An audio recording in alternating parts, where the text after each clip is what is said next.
This is NDTV, and you're watching Classics.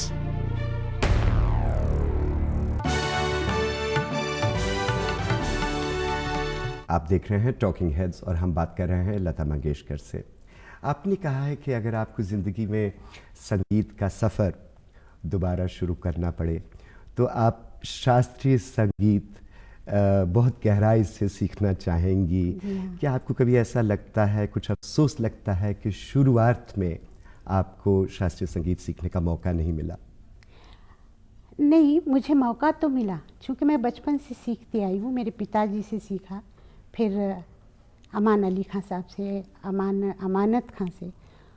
पर जब मैंने प्लेबैक सिंगिंग शुरू की तो आप जानते हैं कि इतना रिकॉर्डिंग सुबह से शाम तक होती थी कि मुझे वक्त नहीं मिलता था जी रियाज़ करने का। नहीं, मगर जब आप काफ़ी छोटी थी तो आपके पिताजी दीनानाथ मंगेशकर जी गुजर गए और आपको खुद ही सारा कुछ सीखना पड़ा, अपने आप को, पढ़ाई, संगीत, काफ़ी कुछ। जब आप मुड़ के पीछे देखती हैं तो कौन सी ऐसी संगीत में ध्वनि है, या आवाज़ है जो आपके दिल में, या दिमाग में गूंजती है, या बैठी हुई है? बड़े गुलाम अली साहब, अमान अली खां साहब, आपके वालिद साहब? जी हाँ। नहीं, सबसे पहले तो मैं कहूँगी मेरे वालिद साहब की आवाज़, उन्होंने जो सिखाया वो हमेशा ही मुझे याद रहता है। और उसके बाद अगर आप, मेरे गुरुजनों का तो है ही, पर अगर फिल्म के हिसाब से आप सोचेंगे तो मुझे सहगल साहब हमेशा ही याद हैं। उनका गाना, मुझे उनका गाना बहुत पसंद था। फिल्मों में गाना शुरू करने के बाद मैंने कुछ नूरजहां को भी बहुत सुना। जी। तो मैं हमेशा एक शिष्य बन के ही रही हूँ, जिससे जो मिले मैं सबको गुरु ही मानती हूँ। किससे कब क्या मिल जाए पता नहीं होता है। जी, काफ़ी साल पहले आपने ऑल इंडिया रेडियो को एक इंटरव्यू दी थी जिसमें आपने, मेरा ख्याल आपसे पूछा गया नूरजहां जी के बारे में, तो आपने कहा कि उनके गले में तो खुदा बसता है। आपका नूरजहां जी से क्या ख़ास संबंध था? मेरा संबंध तो वैसे नहीं था। जब पहले उनकी फिल्म आई तो मैंने उनको सुना था ख़ानदान में, तब से मुझे उनका गाना अच्छा लगता था। उसके बाद एक फिल्म बनी थी बड़ी माँ जी, और मैं उस वक्त प्रफुल्ल पिक्चर्स में काम करती थी, फिल्मों में छोटे छोटे रोल। तो शूटिंग के लिए वो कोल्हापुर आई थी जी। तो कोल्हापुर में मास्टर विनायक के यहाँ मैं थी, उन्होंने मुझे उनसे मिलवाया। तो मास्टर विनायक ने कहा कि नूरजहां जी, ये लड़की बहुत अच्छा गाती है। मैं बहुत छोटी थी उस वक्त, 14 या 15 साल की थी। तो उन्होंने कहा सुनाओ बेटा। तो मैंने उनको 1-2 गाने सुनाए, कुछ क्लासिकल सुनाया, तो वो बहुत खुश हुई। कहने लगे दिल लगा के रियाज़ करो, अल्लाह तुमको बहुत कामयाबी देगा। फिर बाद में मेरा उनका मिलना नहीं हुआ क्योंकि वो पाकिस्तान चली गई। पर एक बार मैं उनको वाघा बॉर्डर पे मिली थी। अब मुझे साल याद नहीं है, पर वहाँ जाके हमने उनसे मुलाकात की थी और काफ़ी देर बात हुई। बाद में फिर मैं उनको अमेरिका में मिली, लंदन में 4-5 बार मिली, अभी हाल में जब उनका ऑपरेशन हुआ था उसके बाद।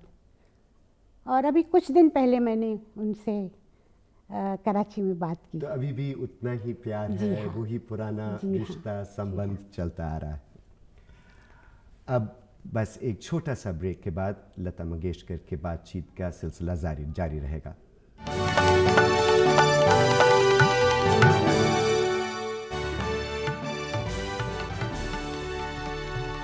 आपका फिर स्वागत है और आज हमारे साथ हैं लता मंगेशकर। लता जी, शुरू के आपके दिन काफ़ी संघर्ष के थे जी। और आप बहुत ही छोटी थीं जब आपके पिताजी का देहांत हो गया।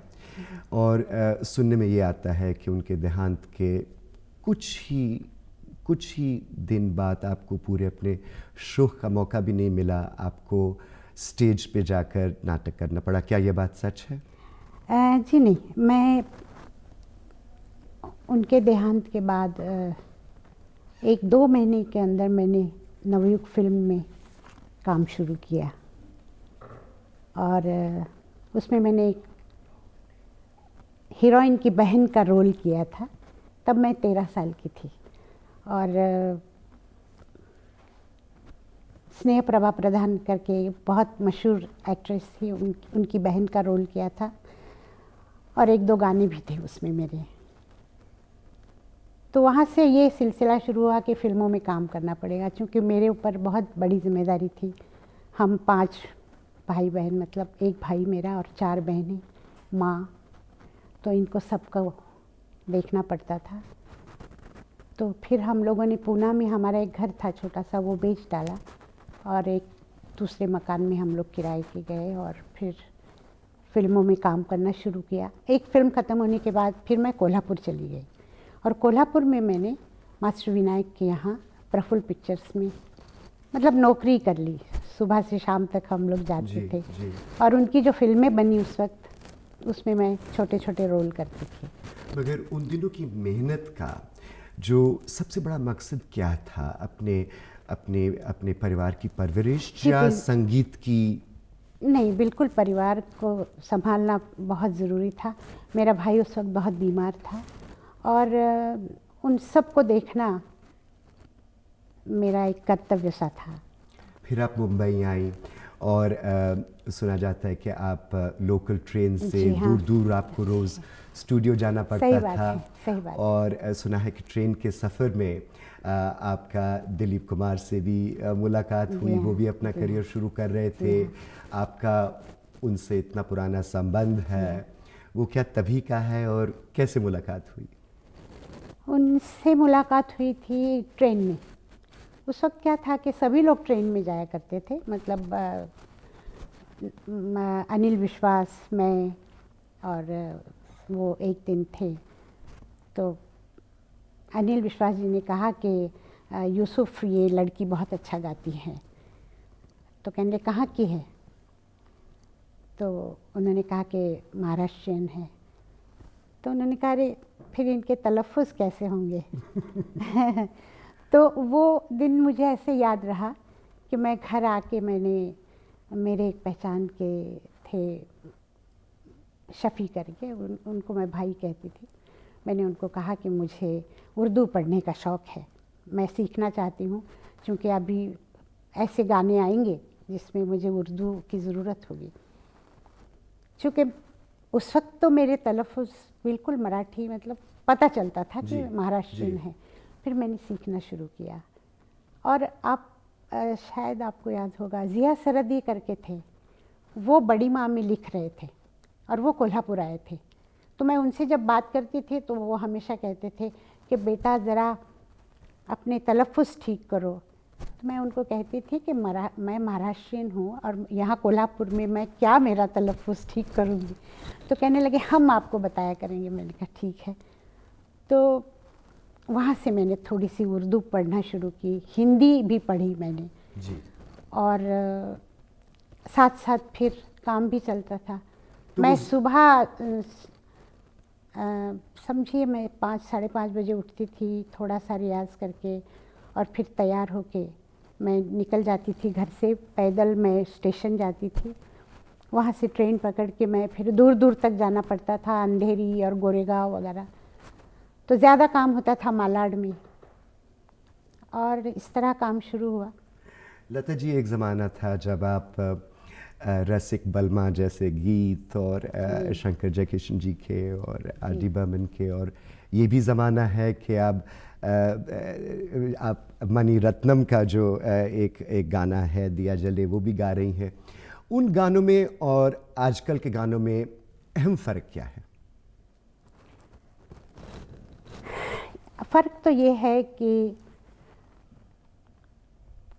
उस वक्त जितने म्यूज़िक डायरेक्टर्स थे, बहुत सारे थे, सबका एक स्टाइल था अलग, लिखे हुए गाने भी अच्छे आते थे और मुझे लगता है कि उतना ध्यान आजकल कोई देता नहीं। और ये चेंज सिर्फ म्यूज़िक में नहीं है, आप थोड़ा सा देखिए तो वो ज़माना था जब फिल्में बनती थी, महल बना या जैसे अंदाज़ थी या जिसमें मेरे गाने बाकायदा। थे, मदन मोहन जी थे, नौशाद साहब हैं या ख़याम या शंकर जयकिशन वगैरह। तो हर आदमी, हर म्यूज़िक डायरेक्टर का अपना एक स्टाइल था और बेस क्लासिकल म्यूज़िक का डेफिनेटली होता था। आज वो बातें कम हुई है, ज़्यादा ये होता है कॉपी, इसका उसका। ये बात मैं ज़रूर मानती हूँ कि रहमान इसमें कुछ अलग म्यूज़िक दे रहे हैं, पर आप देखेंगे कि फिल्मों के हीरो हीरोइन मारना पीटना, मतलब इस तरह के सब सीन, मतलब विलन और ये आया उसने मारा, वो पहले होता और नहीं लोगों था। की पसंद भी बदल गई है। बहुत बदली है, पर पसंद बदलने वाले हम हैं। हमने उनकी पसंद को खराब किया है। लता मंगेशकर से और बातें करेंगे एक छोटे से ब्रेक के बाद।